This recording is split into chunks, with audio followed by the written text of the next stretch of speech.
સુપ્રભાત વિદ્યાર્થી મિત્રો, હું ઉર્મી દેસાઈ સારસ્વત વિદ્યાલય રાતાવાપી તરફથી. મિત્રો, આપણે ધોરણ 12માં અત્યાર સુધીમાં જીવ વિજ્ઞાનમાં 8 પ્રકરણો વિશે અભ્યાસ કરી ગયા. હવે આજે આપણે જોઈશું પ્રકરણ નંબર 9, ખાદ્ય ઉત્પાદનમાં ઉન્નતિ માટેની કાર્યનીતિ, એટલે કે strategies for enhancement in food production. એટલે કે આ પ્રકરણની અંદર આપણે કેવી રીતે આપણી ઉપપેદાશો, કેવી રીતે આપણે જે કંઈ પણ ખેતી કરીએ છીએ કે પ્રાણીઓનો ઉછેર કરીએ છીએ એમાંથી વધારે નીપજ મેળવી શકીએ, એની કઈ કઈ પદ્ધતિઓ છે અને શા માટે આ કરવામાં આવે છે એ વિશે આપણે અભ્યાસ કરીશું. તો ચાલો શરૂઆત કરીએ આપણે પ્રકરણ 9ની. વિશ્વની વધતી જનસંખ્યાની સાથે ખાદ્ય ઉત્પાદનની વૃદ્ધિ પણ એક અગત્યની આવશ્યકતા છે. આ બધી તકનીકનો ઉપયોગ કરવાની આપણે આપણી ઉપજ અથવા તો નીપજ વધારવાની જરૂર શા માટે પડે છે? તો કે વિશ્વની વસ્તી વૃદ્ધિ થતી જાય છે, જેના કારણે ખાદ્ય ઉત્પાદનની વૃદ્ધિ થવી પણ જરૂરી છે, જેથી દરેકને પૂરતા પ્રમાણમાં ખોરાક મળી રહે. જૈવિક સિદ્ધાંતોની મદદથી પશુપાલન અને વનસ્પતિ સંવર્ધન દ્વારા ખાદ્ય ઉત્પાદન વધારવામાં કરાતા પ્રયાસોમાં તેઓની ભૂમિકા અગત્યની છે. ભવિષ્યમાં નવી તકનીકો જેવી કે ભ્રૂણ તબદીલી તકનીક અને પેશી સંવર્ધન પદ્ધતિઓ ખોરાક ઉત્પાદનના વધારામાં આધારક ભૂમિકા ભજવશે. અત્યારે આપણે જે બધી તકનીકો વાપરી રહ્યા છે એ સિવાય આપણે નવી તકનીકો જેવી કે ભ્રૂણ તબદીલી તકનીક, પેશી સંવર્ધન પદ્ધતિ વગેરે પદ્ધતિઓનો આપણે ખોરાકના ઉત્પાદનમાં વધારા કરવા માટે ઉપયોગ કરીશું. તો આપણે સૌથી પહેલાં જોઈશું આ પ્રકરણની અંદર પશુપાલન, કે પશુઓ પાસેથી આપણને જે નીપજ મળે છે, જેનો આપણે ખોરાક તરીકે ઉપયોગ કરીએ, એમાં આપણે કેવી રીતે વધારો કરી શકીએ. અને ત્યારબાદ આપણે જોઈશું વનસ્પતિની અંદર, કે આપણે કેવી રીતે વનસ્પતિની અંદર જે નીપજો મેળવીએ છીએ એની અંદર વધારો કરી શકીએ. તો ચાલો શરૂઆત કરીએ પશુપાલનથી. પશુપાલન એ સંવર્ધન અને પશુધન વધારવાની કૃષિ પદ્ધતિ છે. જેમ કે તે ખેડૂતો માટે એક આવશ્યક કૌશલ્ય અને એક કળા છે. જૈવિક સિદ્ધાંતોની આવશ્યક કૌશલ્ય અને એક કળા છે, તેટલું જ તે વિજ્ઞાન પણ છે. જે આપણા જૂના ખેડૂતો છે, ફાર્મર્સ છે, એ અત્યાર સુધી આ બધી તકનીકીનો ઉપયોગ કરતા જ આવ્યા છે. પણ આ તકનીકી એમના માટે એક તકનીક છે, એક કૌશલ્ય છે, જ્યારે આપણા માટે એ એક વિજ્ઞાન છે. એની પાછળ એ લોકો જે કોઈ પણ પદ્ધતિ વાપરતા હતા એની પાછળ વિજ્ઞાન હતું જ, પણ પહેલાંના જમાનાના લોકો આ વિજ્ઞાન વિશે અજાણ હતા. પશુપાલનનો સંબંધ ભેંસ, ગાય, ભૂંડ, ઘોડા, ઢોર, ઘેટાં, ઊંટ, બકરી વગેરે જેવા પશુધનના પ્રજનન અને તેમના ઉછેર સાથે થાય છે. પશુપાલન કોની સાથે સંબંધિત છે? તો કે પશુપાલન એ ભેંસ, ગાય, ભૂંડ, ઘોડા, ઢોર, ઘેટાં, ઊંટ, બકરી, આ બધા જ પ્રાણીઓ જેને આપણે પાલતુ પ્રાણી તરીકે રાખીએ છીએ એમની નીપજોનો ઉપયોગ કરવા માટે, આ બધા પ્રાણીઓનું પ્રજનન અને તેમનો ઉછેર, તેમની સારી રીતે સાર સંભાળ રાખવી, એના માટે આપણે પશુપાલન કરીએ છીએ અને તે મનુષ્ય માટે લાભદાયી છે. વિસ્તૃત રૂપે તેમાં મરઘા ઉછેર અને મત્સ્ય ઉછેરનો પણ સમાવેશ થાય છે. પશુપાલનની અંદર મરઘા ઉછેર અને મત્સ્ય ઉછેરનો પણ સમાવેશ થાય છે. મત્સ્ય ઉદ્યોગ એટલે કે માછલીઓ, મૃદુકાય અને સ્તરકવચીઓને ઉછેરવા, પકડવા અને તેમના વેચાણનો સમાવેશ થાય છે. મત્સ્ય ઉદ્યોગની અંદર મત્સ્ય ઉદ્યોગ એટલે ફક્ત માછલીઓ જ નહીં, પણ મૃદુકાય, કવચયુક્ત જલીય અપૃષ્ઠવંશી પ્રાણીઓ જેવી કે શેલફિશ, તમે પર્લ ઓયસ્ટર, મોતી છીપ જોઈ હશે, બરાબર, એ બધા, પછી ઝીંગા, કરચલા, સ્તરકવચી પ્રાણીઓનો પણ મત્સ્ય ઉદ્યોગમાં સમાવેશ થાય છે. એ સિવાય અતિ પ્રાચીન કાળથી મનુષ્ય મધમાખી, રેશમકીડા, ઝીંગા, કરચલા, માછલી, પક્ષી, ભૂંડ, ઢોર, ઘેટાં, ઊંટ વગેરેનો ઉપયોગ કરતો આવ્યો છે અને તેમના ઉત્પાદનો જેવા કે દૂધ, ઈંડા, માંસ, ઊન, રેશમ, મધ વગેરે પણ આપણે મેળવતા આવ્યા છે. એવો અંદાજ છે કે વિશ્વનું 70% પશુધન ભારત અને ચીન પાસે છે. એટલે આપણે ભારતને ખેતી પ્રધાન દેશ અને પશુપ્રધાન દેશ તરીકે ઓળખાવીએ છીએ. ભારત અને ચીન પાસે 70% જેટલું પશુધન છે, પરંતુ તેમ છતાં આશ્ચર્યની વાત એ છે કે વિશ્વ સ્તરે તેમનું ઉત્પાદન સ્તર 25% છે. એટલે કે આપણી પાસે આટલું બધું પશુધન છે છતાં પણ આખા વિશ્વમાં આ પશુધનની નીપજનો હિસ્સો આપણે કેટલો આપી શકીએ તો કે ફક્ત 25%, જે એકમ દીઠ ઉત્પાદન દર ઘણો ઓછો છે. એટલે એનો આપણે સીધો મિનિંગ અર્થ એવો કાઢી શકીએ કે ભાઈ આપણા પશુઓની આપણે સારી રીતે સાર સંભાળ લેતા નથી, સારી ટેકનિકોનો ઉપયોગ કરતા નથી, જેથી આપણી પશુધનનો નીપજ જે મળે છે એનો ફક્ત 25% જેટલો જ હિસ્સો આપણે વિશ્વમાં આપી શકીએ છીએ.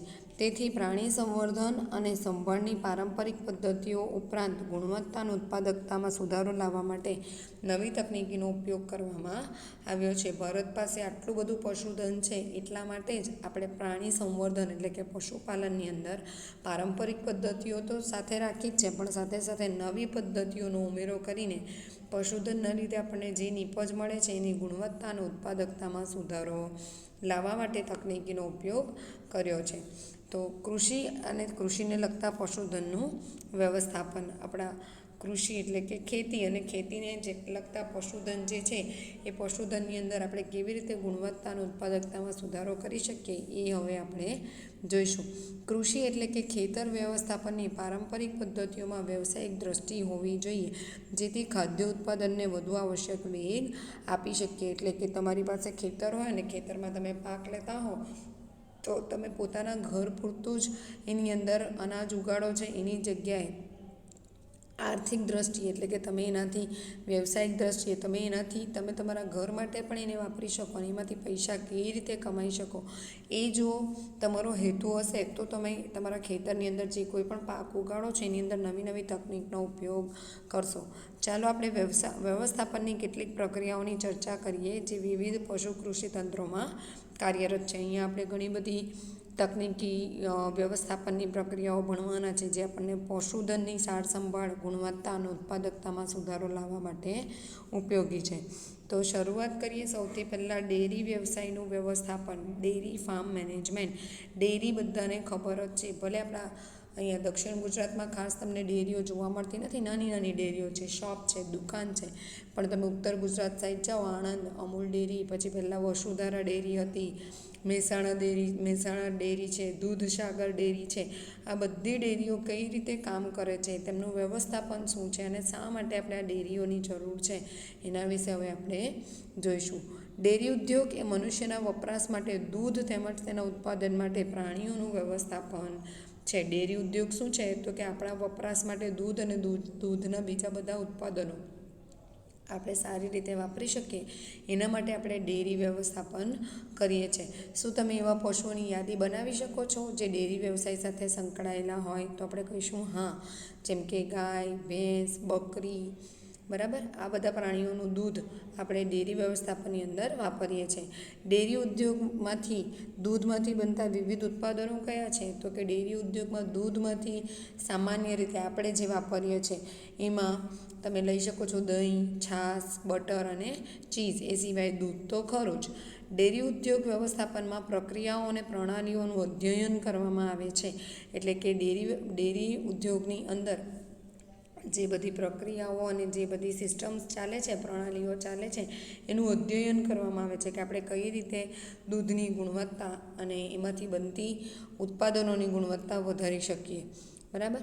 ડેરી વ્યવસાયમાં દૂધ ઉત્પાદન પ્રાથમિક રીતે કૃષિ જાતની ગુણવત્તા ઉપર આધાર રાખે છે. ડેરીની અંદર દૂધ કેવું આવે છે તો કે એ દૂધ જે તે ફાર્મર એટલે કે ખેડૂત જેની ઘરે દૂધાળા પ્રાણીઓ હશે એની પાસે દૂધાળા પ્રાણીઓની કઈ જાત છે, એટલે કે તમે સાંભળ્યું હશે દેશી ગાય છે, ગીર ગાય છે, જર્સી ગાય છે, આવી બધી ગાયોની જાત આવે છે.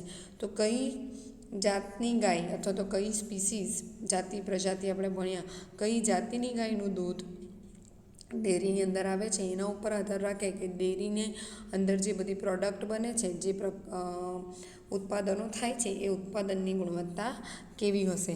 સારી જાત જેમાં ઉચ્ચ ઉત્પાદન ક્ષમતાવાળી સારી નસલનો ઉપયોગ અને તેમની રોગો સામેની પ્રતિકારક ક્ષમતાને અગત્યની ગણવામાં આવે છે. તમે કોઈ પણ પ્રાણી જે તમે ડેરી ઉદ્યોગમાં વાપરો છો એની સારી જાત છે એવું કઈ રીતે કહી શકો? તો કે એની સારી જાત હશે તો તેની ઉત્પાદન ક્ષમતા સારી હશે અને એની રોગ પ્રતિકારક ક્ષમતા પણ સારી હોવી જોઈએ. સારી ઉત્પાદન ક્ષમતા મેળવવા માટે પશુઓની સાર સંભાળ, જેમાં તેમને રાખવાની સારી વ્યવસ્થા, પૂરતું પાણી તેમજ રોગમુક્ત વાતાવરણ હોવું જોઈએ. ડેરી વ્યવસ્થાપનમાં તમે જે પ્રાણીઓનો ઉપયોગ કરવા માંગો છો એ પ્રાણીઓ તમે જ્યારે એને ડેરી વ્યવસ્થાપન એટલે કે એના દૂધ અને દૂધના ઉત્પાદનોનો ઉપયોગ કરવા માંગો છો ત્યારે તમારે એ પ્રાણીઓની સાર સંભાળ લેવી પણ જરૂરી છે. એમને તમે જ્યાં રાખો છો એ જગ્યા એકદમ ચોખ્ખી હોવી જોઈએ. એમને પૂરતા પ્રમાણમાં પાણી અને ખોરાક મળવો જોઈએ. રોગમુક્ત વાતાવરણમાં પશુઓને રાખવા જરૂરી છે. એ સિવાય પશુઓના આહારમાં પણ વૈજ્ઞાનિક દૃષ્ટિકોણ હોવો જોઈએ, જેમાં ઢોરને આપવામાં આવતા ચારાની ગુણવત્તા અને તેની માત્રા પર વધુ ભાર આપવો જોઈએ. ઢોરને જે ખાવાનું આપવામાં આવે છે એના ઉપર પણ ભાર આપવામાં આવે છે, જેથી કરીને સારા પ્રમાણમાં એમની પાસેથી દૂધનું ઉત્પાદન અને એની ગુણવત્તા મેળવી શકાય, જેમાં આપવો જોઈએ. આ ઉપરાંત પશુને દોહવાની એટલે કે આપણે પશુ પાસેથી દૂધ કાઢીએ છીએ એ પશુઓને દોહવાની, દૂધ તેમજ દૂધમાંથી બનતી બનાવટોનો સંગ્રહ અને તેના પરિવહન દરમિયાન ચોક્કસપણે સફાઈ તથા સ્વાસ્થ્યનું મહત્તમ સર્વોચ્ચ સ્થાન છે. તમે પશુની કાળજી બરાબર રાખો છો, ખાવાનું બરાબર આપો છો, પાણી બરાબર આપો છો, સારી ચોખ્ખી જગ્યાએ એમને રાખો છો, પણ સાથે સાથે તમે જ્યારે એમની અંદરથી દૂધ દોહવાની પ્રક્રિયા કરો છો, દૂધ અને દૂધની બનાવટો બનાવો છો, તો એ સમયે પણ એટલી જ કાળજી રાખવાની જરૂર છે. અને આ બધા ઉત્પાદનોનું જ્યારે તમે એક જગ્યાએથી બીજી જગ્યાએ પરિવહન કરાવો છો ત્યારે પણ આ બધા જે સ્વાસ્થ્યના પરિમાણો છે કે ભાઈ ચોખ્ખાઈ રાખવાની જરૂર છે એ ફોલો કરવાની જરૂર પડે છે. હવે તો આ બધી પ્રક્રિયાઓ યંત્રો દ્વારા થઈ ગઈ છે. તમે જોયું હશે કે ગાયને દોવા માટેનું હવે તો મશીન આવે છે, બરાબર?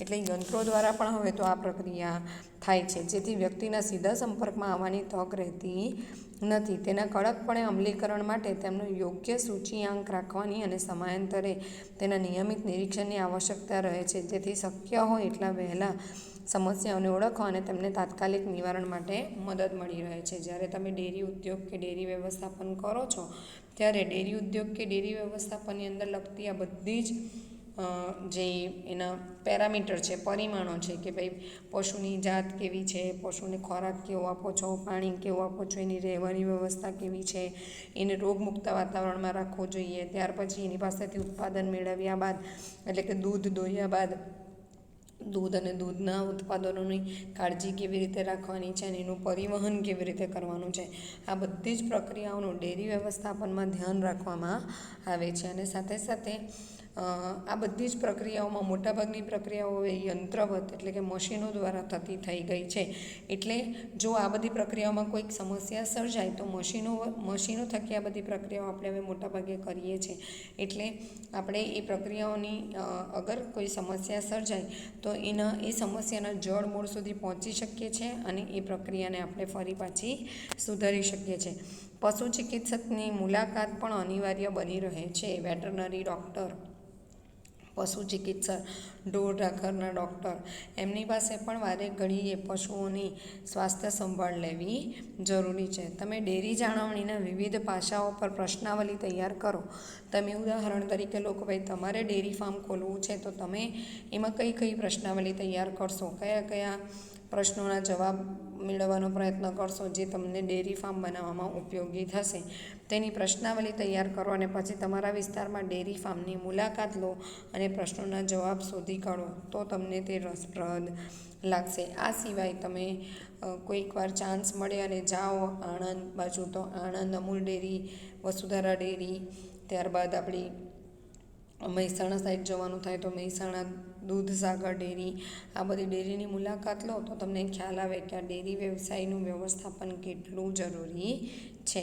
હવે આપણે આગળ જોઈશું મરઘા ઉછેર વ્યવસ્થાપન, કારણ કે મરઘા એટલે કે આ જે પ્રાણીઓ છે એ પ્રાણીઓ પાસેથી પણ આપણી ખોરાકની ઘણી ખરી જરૂરિયાતો પૂરી થાય છે. મરઘા ઉછેરની અંદર તમે આપણે અહીંયા પોલ્ટ્રી ફાર્મ તો જોયા જ છે, બહુ સામાન્ય છે. આપણે અહીંયા પોલ્ટ્રી ફાર્મ જોવા મળે છે. કદાચ મોટી મોટી ડેરીઓ ના જોવા મળે, પણ પોલ્ટ્રી ફાર્મ તો આપણે અહીંયા છે. મરઘા ઉછેર એ ખોરાક કે તેમના ઈંડા માટે ઉપયોગમાં લેવાતા પાલતુ પક્ષીઓનો વર્ગ છે. તે લાક્ષણિક રીતે મરઘા અને બતક, તો ક્યારેક ટર્કી અને હંસનો પણ સમાવેશ કરે છે. આપણે અહીંયા જોઈએ તો આપણને ફક્ત મરઘા જ જોવા મળે છે, રાઈટ. પણ જો તમે ફોરેનની કન્ટ્રીઝમાં જાઓ તો તમને બતક, ટર્કી અને હંસ પણ પોલ્ટ્રી ફાર્મમાં જોવા મળે છે. મોટાભાગે પોલ્ટ્રી શબ્દનો ઉપયોગ માત્ર પક્ષીઓના માંસ મેળવવા સંબંધિત જ કરવામાં આવે છે, પરંતુ વધુ સામાન્ય અર્થમાં તે અન્ય પક્ષીઓના માંસને પણ સંદર્ભિત કરી શકે છે. ડેરી ઉદ્યોગમાં રોગમુક્ત અને યોગ્ય નસલની એટલે કે યોગ્ય જાતની પસંદગી, યોગ્ય અને સલામત ફાર્મની પરિસ્થિતિ, યોગ્ય ખોરાક અને પાણી તેમજ સ્વચ્છતા તથા સ્વાસ્થ્ય આ બધા મરઘા ઉછેર વ્યવસ્થાપનના અગત્યના પાસા છે. જેવી રીતે તમે ડેરી વ્યવસ્થાપન કરો છો એ જ રીતે મરઘા ઉછેર વ્યવસ્થાપન પણ કરવામાં આવે છે. તમે મરઘા ઉછેર પોલ્ટ્રી ફાર્મની અંદર જે મરઘાની જાતો પસંદ કરો છો અથવા તો જે પક્ષીઓની જાતો માંસ અને ઈંડા મેળવવા માટે પસંદ કરો છો એ જાતોની યોગ્ય પસંદગી કરવી જરૂરી છે. એમને યોગ્ય અને સલામત ફાર્મની પરિસ્થિતિઓ, રહેવાની યોગ્ય સગવડતા, ખોરાકની યોગ્ય સગવડતા, પાણીની યોગ્ય સગવડતા તેમજ વારઘડીએ વેટરનરી ડૉક્ટર્સની મુલાકાત પણ જરૂરી છે. ત્યાર પછી તમે ટીવી, ટેલિવિઝન, સમાચાર કે સમાચાર પત્રોમાં બર્ડ ફ્લૂ વાયરસ વિશે સાંભળ્યું હશે, જોયું હશે અને વાંચ્યું પણ હશે, જેના કારણે દેશભરમાં ભય સર્જાયો હતો અને ઈંડા તેમજ ચિકનના વપરાશ પર પ્રભાવી અસર થઈ હતી. તેના વિશે વધુ જાણી તેની ચર્ચા કરો અને તેના વિશે જે ડરનું વાતાવરણ ઊભું થયું હતું તે કેટલું યોગ્ય છે. કેટલાક મરઘાઓને જો ચેપ જોવા મળે તો તમે આ ફ્લૂને કેવી રીતે અટકાવશો. તમને બધાને બર્ડ ફ્લૂ વિશે ખ્યાલ જ હશે. બર્ડ ફ્લૂ વાયરસ ત્યારે કેટલા બધા હજારો, લાખોની સંખ્યામાં મરઘાઓને મારી નાખીને દાટી દેવામાં આવ્યા હતા. કેટલા બધા ઈંડાઓ આમ જ ફેંકી દેવામાં આવ્યા હતા. તો શું આટલું બધું ડરવાની જરૂર હતી? શું એનું આટલું ભયાનક વાતાવરણ ઊભું કરવાની જરૂર હતી? તો કે સામાન્ય રીતે આ બર્ડ ફ્લૂનો વાયરસ એ બર્ડ્સની અંદર જ ડિઝીઝ કરી શકે, રોગનો ફેલાવો કરી શકે. એટલે આપણે આટલું બધું પેનિક રિએક્શનની કદાચ જરૂર નહોતી. ઉલટાનું જે મરઘાની અંદર આ ફ્લૂનો ચેપ આપણે જોયો એ મરઘાને અલગ કરીને એમને યોગ્ય ટ્રીટમેન્ટ આપીને અથવા તો એટલા જ મરઘાઓને આપણે નાશ કરી શક્યા હોત. બરાબર. હવે આગળ છે પ્રાણી સંવર્ધન. અત્યાર સુધીમાં આપણે ડેરી વ્યવસ્થાપન અને મરઘા ઉછેર વ્યવસ્થાપન જોયું. હવે આપણે આગળ જોઈશું પ્રાણી સંવર્ધન. પ્રાણીઓનો ઉછેર અથવા તો નવા પ્રાણીનું સંકરણ એવું કહી શકીએ આપણે. સંકરણ એટલે નવી જાતો બનાવી. બરાબર. તો ચાલો શરૂઆત કરીએ પ્રાણી સંવર્ધન. પ્રાણી સંવર્ધન પશુપાલનનું એક અગત્યનું પાસું છે. પ્રાણી સંવર્ધનનો હેતુ તેમના ઉત્પાદનમાં વધારો કરવો અને તેમના ઉત્પાદનની ઉત્કૃષ્ટ ગુણવત્તા સુધારવી છે. તો કયા લક્ષણો મેળવવા માટે આપણે પ્રાણી સંવર્ધન કરવું જોઈએ? શું લક્ષણોની પસંદગી પ્રાણીની પસંદગીથી અલગ છે? પ્રાણી સંવર્ધન એટલે શું? તો કે પ્રાણી સંવર્ધનનો હેતુ ઉત્પાદનમાં વધારો કરવો અને ઉત્પાદનની ઉત્કૃષ્ટ ગુણવત્તા સુધારવી છે. તમારી ગાય 10 લીટર દૂધ આપતી હોય તો એની આવનારી સંતતિ 15 લીટર દૂધ આપતી બને અને દૂધની ગુણવત્તામાં સુધારો થાય, એટલે કે એની અંદર શર્કરા અથવા તો પ્રોટીન જે છે એના પ્રમાણમાં વધારો થાય. એવું તમારે કરવું હોય તો તમે પ્રાણી સંવર્ધન માટે જઈ શકો છો. તો પ્રાણી સંવર્ધન માટે તમે શું કરી શકો? કયા લક્ષણોની પસંદગી કરી શકો અને પ્રાણીની પસંદગી કઈ રીતે કરશો? તો જાત શબ્દથી આપણે શું સમજીએ છીએ? આપણે આગળ ડેરી વ્યવસ્થાપન અને મરઘા ઉછેર વ્યવસ્થાપનમાં જોયું કે સારી જાતના મરઘા અથવા તો ડેરી વ્યવસ્થાપનમાં સારી જાતની ગાયો કે ભેંસો કે બકરીઓ આપણે લેવી જોઈએ. તો સારી જાત એટલે શું? સારી જાત એટલે પશુઓનો એવો સમૂહ કે જે પૂર્વજો સાથે વંશ પરંપરાગત રીતે સંકળાયેલા હોય અને તેમનો સામાન્ય દેખાવ, લક્ષણો, કદ, રૂપ, રેખાંકન વગેરે જેવા મોટાભાગના લક્ષણોમાં સમાન હોય. તેઓને એક જ જાત કે એક જ નસલના કહેવાય. તમે તમારા વિસ્તારના ફાર્મમાં પશુ અને મરઘા ઉછેર કેન્દ્રની આવી નકશલોની યાદી બનાવો. ફરી પાછા આપણે જોઈએ કે જાત એટલે શું? તો કે જાત એટલે પશુઓનો એવો સમૂહ કે જે તેના પૂર્વજો સાથે વંશ પરંપરાગત રીતે સંકળાયેલા હોય અને તેમના સામાન્ય દેખાવ, લક્ષણો, કદ, રૂપરેખાંકન વગેરે મોટાભાગના લક્ષણો એક સરખા હોય. તો એને આપણે કહીશું એક જ જાતના કે એક જ નસલના તમારી ઘરે એક ગાય છે, એ ગાયની 5મી કે 6ઠ્ઠી જનરેશન પેઢી એ તમારી મૂળ ગાય જેવી જ દેખાય, એના જેવા જ લક્ષણો ધરાવે તો આપણે કહી શકીએ કે એક જ જાતના છે. જો એક જ જાતના પ્રાણીઓ વચ્ચે સંવર્ધન કરવામાં આવે તો તેને અંતઃ સંવર્ધન કહેવાય. ઉદાહરણ તરીકે દેશી ગાય લો અને દેશી બળદ લો અને એમનાથી આવનારી સંતતિ, તો આ જે પ્રક્રિયા છે એને આપણે કહીશું અંતઃ સંવર્ધન. જ્યારે બે ભિન્ન જાતો વચ્ચે કરવામાં આવતું સંકરણ બહિર સંવર્ધન કહેવાય. એટલે કે તમે દેશી બળદ લો અને ગીર ગાય લો, બરાબર, અથવા તો જર્સી ગાય લો, તો એ શું થયું, બંને નસલ જુદી છે, બંને જાતો જુદી છે, તો એને આપણે કહીશું બહિર સંવર્ધન. હવે અંતઃ સંવર્ધનમાં શું થાય તો કે અંતઃ સંવર્ધન એટલે કે એક જ જાતિના ગઢ સંકલિત પ્રાણીઓ વચ્ચે 4 થી 6 પેઢીઓ સુધી કરવામાં આવતું પ્રજનન. અંતઃ સંવર્ધન એટલે શું, ફરી પાછી વ્યાખ્યા ધ્યાનથી સાંભળો. અંતઃ સંવર્ધન એટલે એક જ જાતિના ગઢ સંકલિત પ્રાણીઓ વચ્ચે 4 થી 6 પેઢીઓ સુધી કરવામાં આવતું પ્રજનન. ઉદાહરણ તરીકે હું દેશી બળદ લઉં છું અને ગીર ગાય લઉં છું.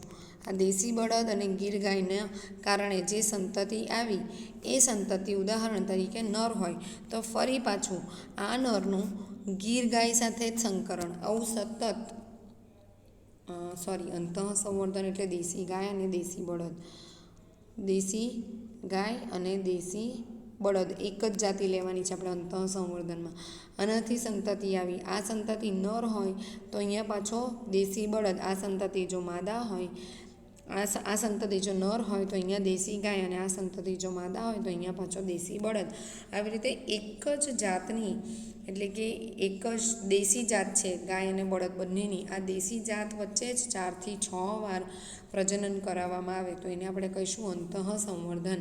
પ્રજનન પ્રેરવા માટે આપણે શું જોઈશે તો કે પ્રજનન પ્રેરવા માટે સૌપ્રથમ એક જ જાતના શ્રેષ્ઠ નર અને શ્રેષ્ઠ માદાને શોધી કાઢવા પડે છે અને તેઓનું સમાગમ કરાવવું પડે છે. હવે એક જ જાતના શ્રેષ્ઠ નર અને એક જ જાતની શ્રેષ્ઠ માદા એટલે શું તો કે દેશી ગાય બહુ બધી હશે તો તમારે એવી દેશી ગાય શોધવાની છે કે જે દૂધ પણ વધારે આપે, રોગપ્રતિકારક ક્ષમતા પણ એની સારી છે. એવી જ રીતે તમારે બળદ પણ એવો શોધવાનો દેશી જાતની અંદર કે જેની રોગપ્રતિકારકતા શક્તિ બહુ સારી છે, એના સ્નાયુઓ ખૂબ મજબૂત છે અને આપણે દેશી ગાય અને દેશી બળદ એટલે કે દેશી નર અને દેશી માદા શોધીને એમની વચ્ચે સમાગમ કરાવી શકીએ છીએ.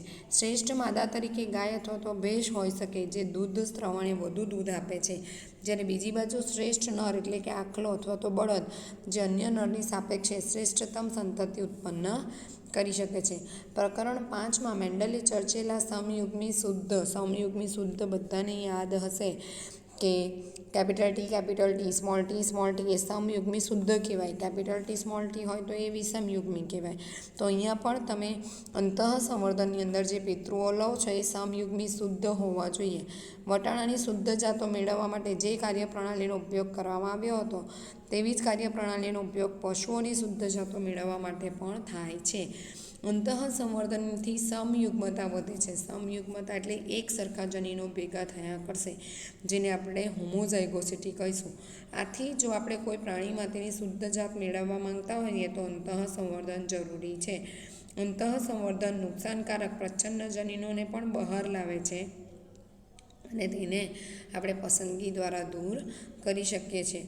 અંતઃ સંવર્ધનના કારણે આપણે શ્રેષ્ઠ જનીનોની જમાવટ કરી શકીએ છીએ અને અનિશ્ચિત જનીનોને દૂર પણ કરી શકીએ છીએ. માટે આ અભિગમમાં જ્યાં દરેક સોપાને પસંદગીનો અવકાશ હોવાથી અંતઃ સંવર્ધિત વસ્તીની ઉત્પાદકતામાં વધારો કરે છે, તેમ છતાં અંતઃ સંવર્ધન ખાસ કરીને નિકટતમ અંતઃ સંવર્ધન ફળદ્રુપતા અને ઉત્પાદકતામાં ઘટાડો પ્રેરે છે, જેને અંતઃ સંવર્ધન દબાણ એટલે કે ઇનબ્રીડિંગ ડિપ્રેશન કહે છે. હવે ઇનબ્રીડિંગ અંતઃ સંવર્ધન માનું છું તમને સમજાયું હશે કે એક જ જાતિનો નર અને એક જ જાતિની માદા, ઉદાહરણ તરીકે દેશી, એમાં શ્રેષ્ઠ ગાય અને શ્રેષ્ઠ આખલા વચ્ચે સમાગમ કરવામાં આવે અને એની સંતતિનું આવનારી સંતતિમાં 4 થી 6 પેઢી સુધી સતત પ્રજનન કરાવવામાં આવે, પણ એક જ જાતિ છે દેશી. તો એને આપણે અંતઃસંવર્ધન કહીશું. હવે અંતઃસંવર્ધનમાં તમે જે નર અને જે માદાને પહેલાં પિતૃ તરીકે લો છો એ કેવા હોવા જોઈએ? તો કે શુદ્ધ હોવા જોઈએ. એમની અંદર કોઈ અન્ય જનીનોનું મિશ્રણ હોવું જોઈએ નહીં. અને સતત આપણે અંતઃસંવર્ધન કરતા રહીએ એટલે સમયુગ્મતા સર્જાય, એકના એક જનીનોનું પ્રમાણ વધે.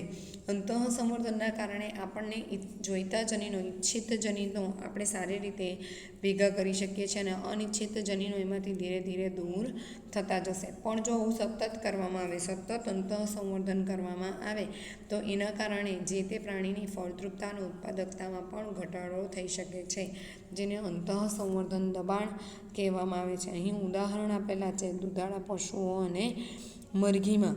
જેમાં દુધાળા પશુમાં જર્સી ગાયનું ઉદાહરણ આપેલું છે અને મરઘીમાં લેન્હોર્ન નામના મરઘાનું ઉદાહરણ આપેલું છે. અંતઃસંવર્ધન દબાણ કહે છે અને અંતઃસંવર્ધન દબાણમાં આ સમસ્યા ઊભી થાય ત્યારે અંતઃસંવર્ધિત વસ્તીના પ્રાણીઓનું તે જ જાતના અસંબંધિત શ્રેષ્ઠ પ્રાણી સાથે સમાગમ કરાવવાથી ફરી પાછી ફળદ્રુપતા અને નીપજને પુનઃ સ્થાપિત કરી શકાય છે. અંતઃસંવર્ધન સતત એક જ જાતિના સજીવો વચ્ચે પ્રજનન કરાવ્યા કરવાથી જે અંતઃસંવર્ધન દબાણ સર્જાયું એ અંતઃસંવર્ધન દબાણ આપણે દૂર કરી શકીએ છીએ કે જે સંતતિ આવી એ સંતતિની એ જ જાતિના પરંતુ બીજા અસંબંધિત પ્રાણી સાથે પ્રજનન કરાવીએ તો અંતઃસંવર્ધન દબાણ દૂર કરી શકીએ છીએ અને એ પ્રાણીની અંદર ફરી પાછી ફળદ્રુપતા અને ઉત્પાદન પુનઃ સ્થાપિત કરી શકાય છે. ત્યાર પછી છે બહિર્સંવર્ધન. બહિર્સંવર્ધન એટલે મેં તમને કીધું બે અલગ અલગ જાતના પ્રાણીઓ, નર અને માદા. બહિર્સંવર્ધન એ અસંબંધિત પ્રાણીઓનું સંકરણ છે જે 4 થી 6 પેઢીઓ સુધી સમાન પૂર્વજ ન ધરાવતા હોય તેવા પ્રાણીઓ વચ્ચે અથવા તો ભિન્ન જાત વચ્ચે થાય છે અથવા તો ભિન્ન જાતિઓ વચ્ચે થાય છે. 3 પ્રકાર છે બહિર્સંવર્ધનના, જેમાં છે આઉટ ક્રોસિંગ એટલે કે બહિર્સંકરણ, બીજું છે ક્રોસ બ્રીડિંગ એટલે કે પરસંવર્ધન અને ત્રીજું છે આંતરજાતીય સંવર્ધન એટલે કે ઇન્ટરસ્પેસિફિક હાઇબ્રિડાઇઝેશન. તો આ 3 બહિર્સંવર્ધનના પ્રકાર છે. બહિર્સંવર્ધન, અંતઃસંવર્ધન સમજાયું હોય તો તમે બહિર્સંવર્ધન સમજી શકો છો કે બંને પ્રાણીઓ બે અલગ અલગ જાતિના છે અને બે અલગ અલગ જાતિના પ્રાણીઓ વચ્ચે આવી રીતે સંવર્ધન કરાવવામાં આવે અને ઈચ્છિત લક્ષણો ધરાવતી સંતતિ મેળવવામાં આવે એને આપણે બહિર્સંવર્ધન કહીશું. બહિર્સંવર્ધન મિત્રો હવે આપણે આવતા વિડીયો લેક્ચરમાં જોઈશું, કારણ કે થોડો સમય માંગી લેવો ટૉપિક છે અને સમજવું જરૂરી છે આ ટૉપિકની અંદર. તો મિત્રો આજે આપણે શું ભણ્યા? તો કે આજે આપણે પશુ સંવર્ધનની પદ્ધતિઓમાં ડેરી વ્યવસાયનું વ્યવસ્થાપન જોયું, ત્યારબાદ આપણે મરઘા ઉછેર જોયું અને પ્રાણી સંવર્ધનની પદ્ધતિઓમાં આપણે અંતઃસંવર્ધન વિશે અભ્યાસ કર્યો. હવે આવતા લેક્ચરની અંદર આપણે આગળ વાતો કરીશું. ત્યાં સુધી મિત્રો વાંચતા રહેજો અને વિડીયો સાંભળજો. જય શ્રી કૃષ્ણ.